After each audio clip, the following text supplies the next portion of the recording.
This video explains how to buy shares of IG Group Holdings PLC, a UK-based online trading and financial services company traded on LSE PLC under the ticker IGG.L.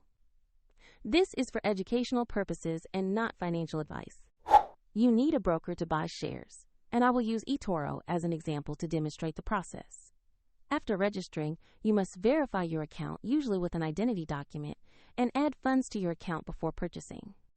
Use the platform search field and type the ticker IGG.L to locate the IG Group Holdings PLC listing on the exchange. Confirm you have selected the correct company from the search results. Open the asset page to review basic company information and view the price chart, checking that the listing matches IG Group Holdings PLC. Make sure the market and ticker shown are IGG.L. To place an order, click Buy. Choose the amount you want to invest. Review the order details and confirm the trade. If the market is closed, the order may be queued or executed when the market reopens. If you don't have enough funds, the platform will prompt you to add money before allowing confirmation. Your new position will appear in your portfolio, where you can monitor it over time. A link to eToro with the steps shown is available in the description below.